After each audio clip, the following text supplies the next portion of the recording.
आज तिकडं मनोज जरांगे यांनी घेऊन गेलेलं मराठ्यांचं भगवं वादळ आझाद मैदानात स्थिरावतात। इकडं सगळे पुणे आणि परिसरातले ओबीसी नेते एकदम संतापलेले आहेत। ते म्हणतात ही सगळी झुंडशाही आहे, आरक्षणाच्या नावाखाली सरकार अस्थिर करण्याचा डाव आहे, इथपर्यंत हे सगळे आरोप होतात। आणि जशास तसं या आंदोलनाला, या झुंडशाही रूपी आंदोलनाला आम्ही त्याच पद्धतीने उत्तर देऊ, इथपर्यंत हे सगळे ओबीसी नेते भूमिका घेताना दिसत। आपल्यासोबत लक्ष्मण हाके आहेत, आपल्यासोबत मंगेश ससाने आहेत, मृणाल ढोले आहेत, हे सगळे कायद्याचे अभ्यासक पण आहेत आणि ओबीसी चळवळीसाठी सातत्याने आवाज उठवतात। सुरुवात तुमच्यापासून करतो, तुम्हाला काय वाटतं आंदोलन आरक्षणासाठी आहे की इतर काय? तुम्ही काही गंभीर आरोप केलेत?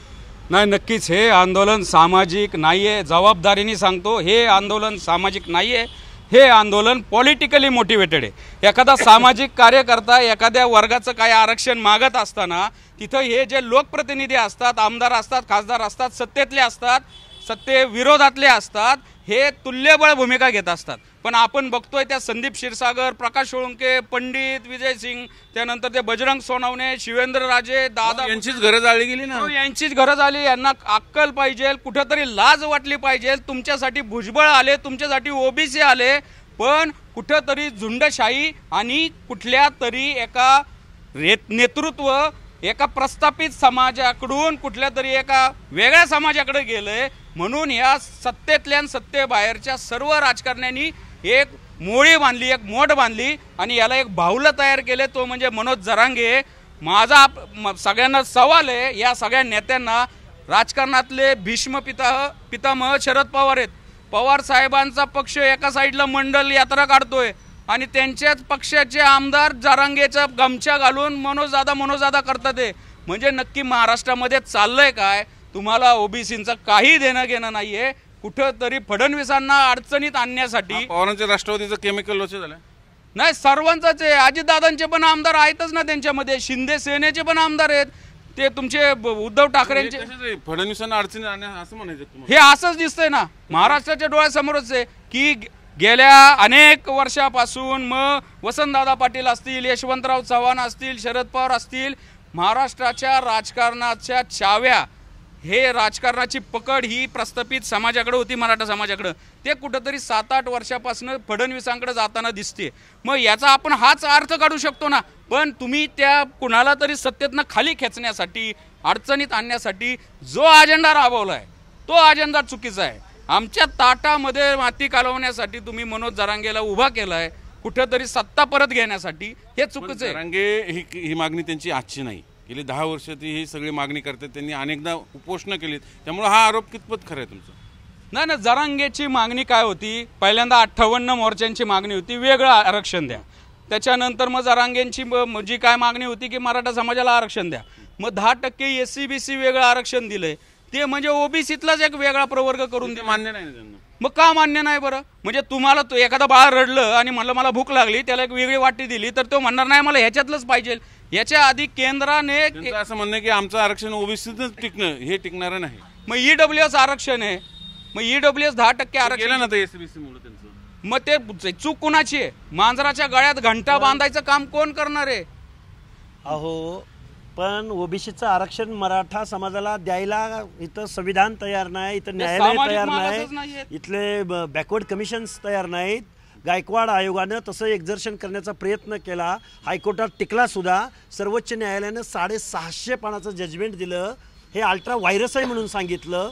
ज्यांच्यापासून संरक्षण पाहिजे तीच माणसं त्यात सोडले। म्हणजे मेंढ्याच्या कळपात जर लांडगा सोडला, लांडग्याचा कळप सोडला, तर मेंढ्या टिकणार आहेत का? मेंढरं टिकणार आहेत का? हे बेसिक तत्व आहे संविधानाचं।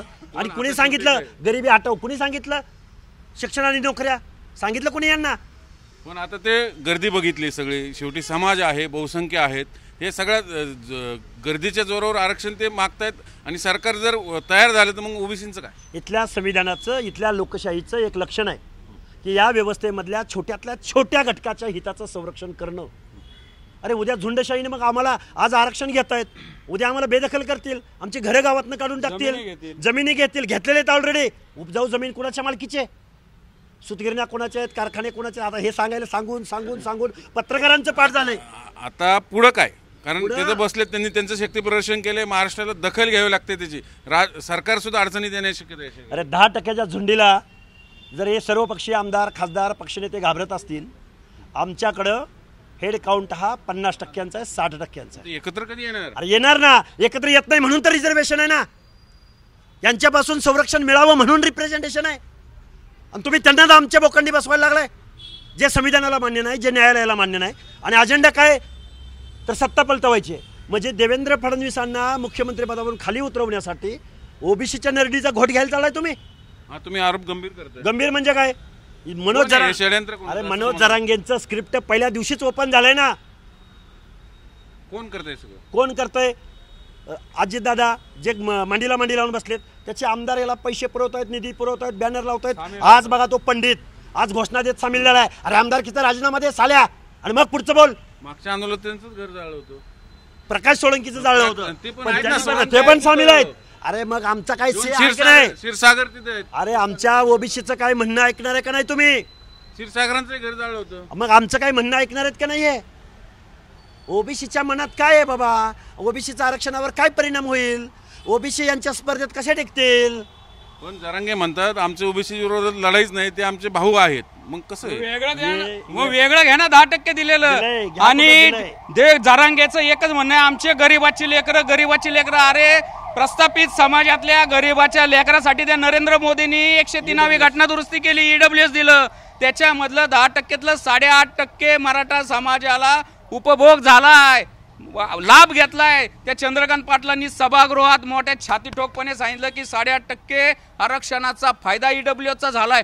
त्याला लात मारली आणि इथं ओबीसीच्या 450 जातींच्या, वडाऱ्याच्या, कायकाड्याच्या, रामोश्या, वैदाच्या, कुंभाराच्या नाव्याच्या ताटात तुम्ही येताय. लाज वाटली पाहिजे. त्या महाराजांच्या त्या शिवनेरी गडाची माती डोक्याला लावली. महाराज सांगायचे रयतेच्या डेथाला पण हात लावायचा नाही. तुम्ही म्हणता आम्ही महाराजांचे वारस, आणि तुम्ही काय करताय? ते रयतेच्या ताटात माती कालवताय.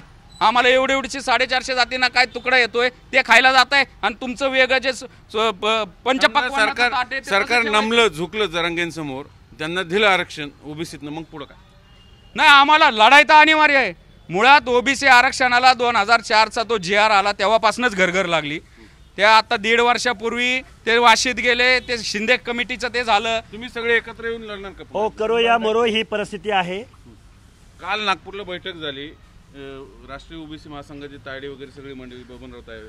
आता तुमच्या इकडे पश्चिम महाराष्ट्रात ओबीसी सगळ्यांचा हेतू एकच आहे. पश्चिम महाराष्ट्र असो, मध्य महाराष्ट्र असो, कोकण असो, विदर्भ असो, खानदेश असो, मानदेश असो, सगळी माणसं एकत्रित येतील आणि ओबीसीच्या हक्क अधिकाराची लढाई लढतील. हेतू सगळ्यांचा एकच आहे.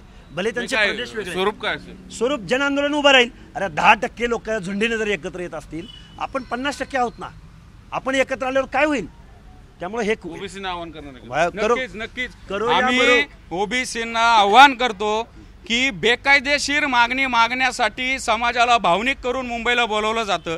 तो समाज पण मोठ्या आशेने जातो एका अडाण्याच्या या भूलथापांना बळी पडून. पण इथं तुमचा संविधानिक अधिकार तुम्हाला मिळेल 92-93ला, आणि ते आता तर कुठं लाभ मिळायला लागलेत, नोकऱ्या मिळायला लागल्यात, सरपंच व्हायला लागलेत, आणि आता ते वरबडायचा प्रयत्न चालू आहे. शेवटचं आहे, करो या मरोची परिस्थिती आहे. माझं ओबीसींना हात जोडून विनंती आहे, कुठंतरी तुमच्या मुलांच्या शिक्षणाची काळजी असेल, नोकरीची काळजी असेल, प्रतिनिधित्वाची काळजी असेल ना, तर आम्ही लढतोय. आम्हाला तुम्ही सपोर्ट करा, आमच्या या लढ्यामध्ये सामील व्हा, तरच आम्हाला लढायला बळ येईल. तुम्हाला विनंती करतो. आम्ही आज बैठक घेतोय. उद्या कुठं बसता येईल, काय करता येईल आणि त्याचे स्वरूप कसे असेल ते नक्कीच सांगू. म्हणून तुम्ही नेहमी कायदेशीर लढाई लढलेल्या ओबीसीच्या हक्कांसाठी, चळवळीसाठी, आरक्षणासाठी. आता काय भूमिका? नाही, आत्ता आमची भूमिका अशीच आहे, त्यांनी त्यांची शक्ती दाखवली, आम्ही आमची सहनशक्ती दाखवतो. विषय असा आहे की मनोज जरांगे म्हणतो ना ओबीसीचं पाहिजे, चला वाटाघाटी करू. तुमचं सारथी आम्हाला द्या, आमचं महाज्योती तुम्हाला घ्या. तुमचं अण्णासाहेब पाटील मंडळ आम्हाला द्या, आमचं ओबीसी महामंडळ तुम्हाला द्या. आहे का तयारी? आहे का तयारी? तुमचे कारखाने आम्हाला द्या, आमच्या वसाड जमिनी तुम्ही घ्या. आहे का वाटाघाटीची तयारी? मुळात विषय असा आहे ना, जसं लक्ष्मण हाकेजी म्हणले, मंगेश ससाने म्हणले, ही ओबीसीतनं सामाजिक न्यायाची लढाई आहे का मुख्यमंत्री हटव मोहीम आहे? याचा पण विचार केला पाहिजे. सामाजिक नाही आहेत ना बरेच सर्व पक्षीय मराठा आमदार. आम्हाला एक अशी माहिती कळते की मुख्यमंत्री देवेंद्र फडणवीसांना पाय उतार करण्यासाठी सर्वपक्षीय मराठा आमदारांची बैठक झाली. कधी, कुठं झाली? मी सांगतो ना तुम्हाला. माहिती तुमच्याकडे पुरावा काही? मी सांगतो. जनतेत कुजबुज आहे सगळ्या. म्हणून जरांगे नावाचं हे बागुलबुवा भूत आहे. हे भूत आता मी आंदोलने अनेक कव्हर केलेली आहेत, यापूर्वीचे मराठा मोर्चे आणि सगळे मराठा आरक्षण आंदोलनं, ते नेतृत्व दिसत नाही, वेगळीच मंडळी सगळी समोर आलेली आहे. हे बरोबर, हेच मी गेल्या अनेक दिवसापासून सांगतोय की समाजाचं नेतृत्व अभ्यासू असावं, त्याला कायद्याचा अभ्यास असणार असावं. अहो आहेत ना, प्रवीणदादा गायकवाड आहेत, विनोद पाटील आहेत, बाळासाहेब सराटे आहेत, आमचे वैचारिक ते आमचे मतभेद असतील, राजेंद्र कोंडरे आहेत, यांना का समाज बोलवत नाही? मनोज जरांगे यांचं ऐकतो का? कारण मनोज जरांगेला चालतच नाही ना, त्याला आडानचोट जो माणूस आहे, ज्याला काही माहित नाही, त्याला त्याचं ते घोडं पुढं न्यायचंय. आणि का न्यायचंय? तर त्याला समाजाची काळजी नाहीये. समाजाचा फायदा कशात आहे? EWS मध्ये आहे. समाजाचा फायदा SCBC 10% आहे. त्याला तो येड्याचं सोंग घेतो. प्रवीण गायकवाडांनी भूमिका घेतली होती, EWS सगळ्यात चांगला पर्याय आमच्या समोर, पण मुद्दाहून जे हुशार आहेत, अभ्यासू आहेत, त्यांना बाजूला सरायचं. आणि हा असा येडा गाबाळा या सगळ्यांनी हा फक्त भावलाय, याच्यात हवा भरून हे बागुलभाव मोठा केलेला आहे. या सगळ्याचं एकच उद्देश आहे की जे कंट्रोल गेलेलं आहे ना प्रस्थापित समाजाचं महाराष्ट्राच्या राजकारणातनं, ते परत आणायचं. त्यामुळं सगळ्यांनी मिळून मोड बांधलेली आहे. मग कोण गाड्या देतो, कोण होर्डिंग लावतं, कोण मग परमिशनसाठी रोहित पवार म्हणतात यांना परवानगी द्या, तो जितेंद्र आव्हाड वेगळंच बोलतात, ते सत्तेतले मंत्री दादा भुसे म्हणतात ते नाही जरांगेची मागणी बरोबर आहे. म्हणजे तुम्ही याची क्रोनॉलॉजी बघितली पाहिजे. जर कागदाव सगळं जर मांडलं ना, तर इथं न्यायिक तत्व, संविधानिक जी शपथ घेतलेली आहे त्याचा कुणा सगळ्यांना विसर आहे. येड्याचं सोंग सगळ्यांनी घेतलेलं आहे. यांना फक्त एकच आहे की कशा प्रकारे महाराष्ट्राच्या जो शीर्ष नेतृत्व आहे तो असहाय्य आहे, तो कॅपेबल नाही आहे, हे दाखवायचं आहे. मुंबई अस्थिर करायची, मग कुठंतरी केंद्राला दाखवायचं की आता महाराष्ट्रामध्ये डॉमिनन्स म्हणजे फक्त याच समाजाचा, त्याच्यामुळं नेतृत्व पण आम्हीच करणार. आणि हे सगळं आता आके साहेब म्हणाले या बैठका 100% झालेला असणार आहे. एकंदरीत हे जे आपण बघतोय, या आमदारांनी खासदारांनी कुणाच्या तरी तोंडात नाही येत आहे का ओबीसीला हात लावू नका म्हणून? गंभीर आरोप करतायत तुम्ही. काका तुम्ही काहीतरी सांगत होते.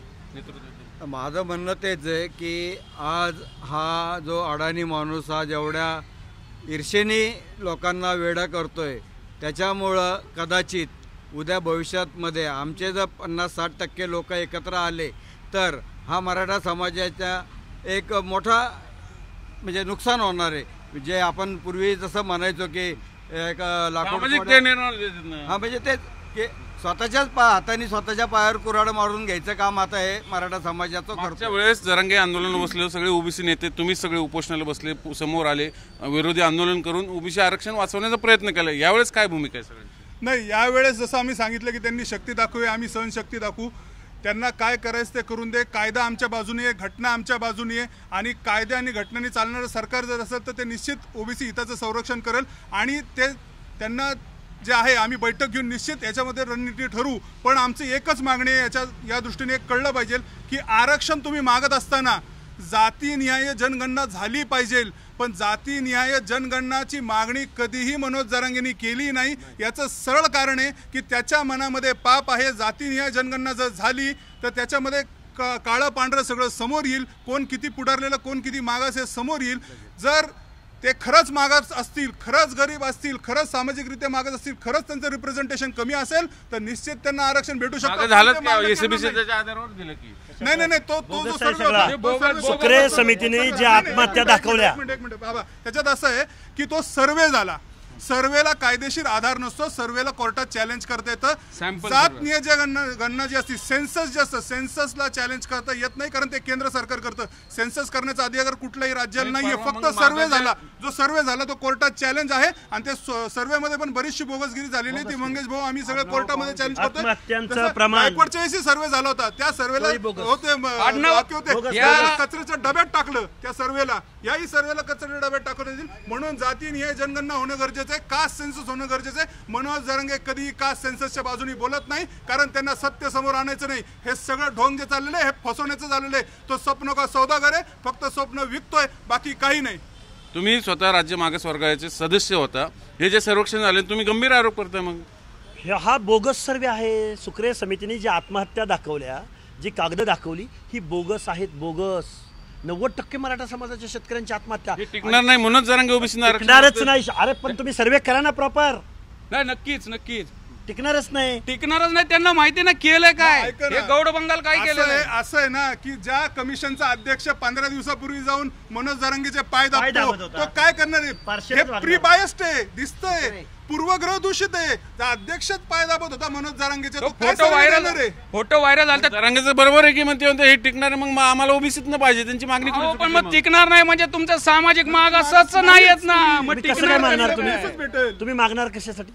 म्हणूनच त्यांची मागणीच आहे की आमचं टिकलं तर ओबीसीतनच टिकेल, असं म्हणणंच त्यांचं ते. पण ओबीसी अलाव करत नाही ना. अरे, सामाजिक मग मागणी ओबीसीची भूमिका काय? मग ओबीसी आज अरे मग आम्ही तेच म्हणतो ना. तुम्ही क्रायटेरिया पूर्ण करा. जय कसं पूर्ण होईल? जे असेल तर होईल. नाही होणार ना मग. आता कुणबी आलेच की निम्मे कुठे कुणबी राजकीय आले? आरक्षण आलं ना ते आम्ही कुणबी. बघू ना आता. याचिका आहे. याचिका आहे. या संदर्भामध्ये याचिका गेल्या 1 वर्षापासून प्रलंबित आहे. हे सगळे कारण की ही कृत्रिम जाते मराठा कुणबी, खरे कुणबी तिरोळे, घाटोळे, घाटोळे, कोकणात जिरे कुणबी हे असे कुणबी आहेत. ही कृत्रिम जात असेच एका दबावातनं राजकीय कुठल्या तरी कुरगडीतनं 2004 साली घुसडली गेली. दीड पानाच्या रिपोर्टनी ते जे कुणबीचा तो JR आधार घेऊन ते सगळे सोयऱ्याचं JR मान्य करून ते एकत्र येतात ना. आता एक सांगतो सगळे सोरेच्या बाबतीत, त्या सगळे सोरेला ते फक्त जरांगेला परत पाठवण्यासाठी एक चॉकलेट दिलं होतं. सगळे सोयरेचा JR मी एकदम जबाबदारीने सांगतो, SC ST OBC VJNTच्या सगळ्या लोकांना जातीचे दाखले देण्याचा अधिनियम 2000 याच्यामध्ये 2 शब्द टाकण्याचं ते नोटिफिकेशन होतं. त्याच्यात कोणते शब्द टाकले? सगळे सोयरे, गणगोत. मुळात याचा फटका SC ST ला पण होणार. एकच प्रश्न विचारतो, तुम्ही सगळे कायद्याचे अभ्यासक आहात, जरांगेंची जी मागणी आहे ती कायदेशीर दृष्ट्या मान्य होईल का किंवा संविधानिक आहे का? संविधानिक नाही. वेगवेगळ्या न्यायालयांनी, राज्य मागासवर्ग आयोगानं, सेंट्रल मागासवर्ग आयोगानं, सर्वोच्च न्यायालयानं, वेगवेगळ्या हायकोर्ट्सनी स्वातंत्र्यपूर्व कालखंडातल्या, स्वातंत्र्योत्तर कालखंडातल्या काहीतरी तुम्ही एक नाकारलंय. judgment दिलं होतं, ते काय ते किती टोटली 4-5 जजमेंट आहेत माझ्याकडं. काय ते 5. हे बघा मराठा आणि कुणबी एक आहेत की नाही ते काय बघा, मराठा आणि कुणबी एक मानणं म्हणजे सामाजिक मूर्खपणा होय.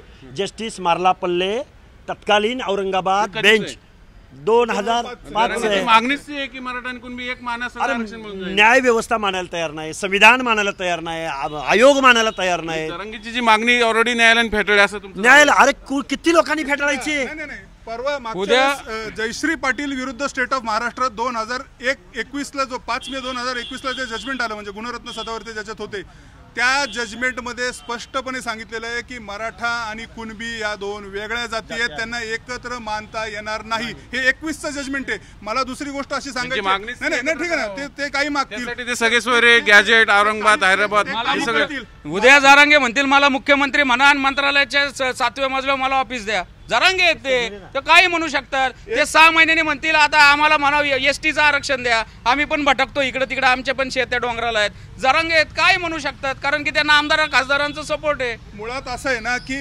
आजपर्यंत स्वातंत्र्यानंतर भारतामध्ये ज्या एका जातीचं सगळ्यात जास्त वेळा सर्वेक्षण झालं असेल ना अख्ख्या भारतामध्ये, काश्मीरपासून कन्याकुमारीपर्यंत आणि गुजरातपासून आसामपर्यंत, एका जातीचं कमीत कमी 10 वेळा सर्वेक्षण झाले. 75 वर्षामध्ये 10 वेळा तो समाज आहे मराठा समाज, आणि 10 वेळा ते नाही म्हणलेले आहेत. मग अजून पाहिजे काय? अजून काय करायचं? त्यांनी स्वतःच सर्वे करायचं का? मागणी मान्य कशी करणार सरकारला? नाही करू शकत. कशी मान्य कसे होईल? करतील? का? कसे नाही करतील? होऊ शकत. कशासाठी? नाही होऊ शकत. लांडगा आहे. लांडग्याची काय सुले काढता का मला बाजूला? मला सांगा चंद्रकांतजी, जर एवढी पब्लिक आहे ऐकावं लागेल ना, शेवटी लोकशाही आहे, बहुसंख्य अरे मग आहेत. झुंडशाहीवर लोकशाही नाही, ऐका, दादागिरी आहे. मला सांगा, समजा एक मुलगा क्लासमध्ये पहिला आला आणि तो म्हणला नाही मला दुसराच नंबर पाहिजे, का तर माझे सगळे मित्र माझ्या बाजूने आहेत आणि ते म्हणतात मी दुसरा येऊ शकतो. मग तसं होऊ शकत लोकशाहीमध्ये नाही. पण तो बहुसंख्येला पहिला महत्त्व आहे. आलेला आहे. नाही, तो पहिला आलेला आहे तर त्याला पहिलाच रँक घ्यावा लागेल, त्याला दुसरा रँक घेता येणार नाही. जजमेंट आहे हा, वाचून ते दाखवायचे. हा, दाखव. पहिलं आहे 96 कुळी मराठा हे क्षत्रिय आहेत. हे आहे स्वातंत्र्यपूर्व कालखंडामध्ये 1928चं न्यायालयाचं मत. आता दुसरं, आता मी फक्त हेडलाईन वाचून दाखवतो, मी सगळं वाचून दाखवत नाही. मराठा ओबीसीकरण सर्वोच्च न्यायालयाला अमान्य, अशोक कुमार ठाकूर विरुद्ध भारत सरकार. बरोबर. आता तिसरं, हे मी फक्त हेडलाईन वाचून दाखवतो. सरकार कायदा करून ते ऐका हो, कसं कायदा करू शकतो? 2 मिनिट थांबा. मराठा व कुणबी एक नाहीत, सर्वोच्च न्यायालय. आता हे कोण आहे? हे कोण आहे? जगन्नाथ दामोदर होले निकालावर शिक्कामोर्तब. आता पुढे एक सांगतो ऐका, जस्टिस मार्लापल्ले, मराठा व कुणबी एकच आहेत असं मानणे हा सामाजिक मूर्खपणा होय. मुंबई उच्च न्यायालय, औरंगाबाद बेंच. आता हे झालं हे कधीच आहे? हे 2005 अहो स्वतः 2021 म्हणजे मध्ये आलेलं तुमचा ना. तिघांचा असा दावा आहे की जरंगे जी मागणी करताय ती बेकायदा आहे, बेकायदेशीर. हे असंविधानिक आहे. हे फक्त दबावातनं झुंडीच्या माध्यमातनं सगळे सोयऱ्यांच्या म्हणजे जे सत्तेतल्या सगळे सोयऱ्यांचा दबाव त्या सरकारवर करायचा, मुख्यमंत्र्यांना करायचा. काहीतरीच असा तो सगळे सोयऱ्याचा जे अध्यादेश होता, पण ओबीसीनी 3.5 लाख हरकती घेतल्या, असं काहीतरी काढायचं आणि त्या 2 ते 3 महिन्यात समजा सरकारने आता हे आंदोलन शांत करण्यासाठी तो जी आर लागू केला तर मग पुढे काय? मग तेच आहे ना, तो जी आर लागू करणार, त्याला आम्हाला चॅलेंज करायला 5-6 महिने लागणार आणि तोपर्यंत हे परत बुलेट ट्रेनच्या स्पीडनी ते दाखले काढणार. नंतर प्रत्येक इंडिव्हिज्युअल दाखला चॅलेंज करणं सोपं नसतं. त्यामुळे तर आज आम्ही इथं आहे, असं आम्ही काढूनच देणार नाही. न्यायालयाची लढाई जशी चालू आहे तसं समितीवर काढलीच की किती? रस्त्यावरची लढाई, हो, राजकारणातली लढाई आम्हाला लढावी स्थानिक लागेल. स्वराज्य संस्था आहेत ना. शिंदे समिती हे सबज्युडिस मॅटर आहे. त्यांनी जे केलेलं काम, त्यांना कुठल्याही अधिकृतरित्या काही कारवाई नाही, ते काही कमिशन नाही, एक कमिटी आहे, त्यांना अधिकार पण त्याच्या नाही त्यांना तसे. अधिकार नाहीये काय करायचं. ती चॅलेंज केलेली आहे. 6 महिने मला सांगा. शेवटचं तुमची पुढची भूमिका काय एका लाईन मध्ये? आम्ही रस्त्यावर उतरू. 10% जर एवढी झुंडशाहीने जर सरकारवर दबाव आणत असतील, आम्ही 50% हेडकाउंट आमचा आहे, आम्ही काय आहोत ते दाखवून देऊ. आम्ही या संदर्भामध्ये बैठक घेतोय. उद्या आम्ही पुण्यामध्ये आमचं नियोजित आहे बैठक घेऊन सगळ्यांना बोलवायचं. जसं 1.5 वर्षापूर्वी एल्गार मेळाव्याच्या माध्यमातून हे गावबंदी वगैरे ECG सगळी ही दहशत होती, ती दहशत जशी उखडून काढली तशीच आता वेळ आलेली आहे. त्यामुळं आता आम्हाला तुम्ही भाग पाडताय आणि सरकार दबताना दिसतंय, त्यामुळं आता आम्ही पण रस्त्यावर येऊ, त्याशिवाय आम्हाला पर्याय नाही आहे.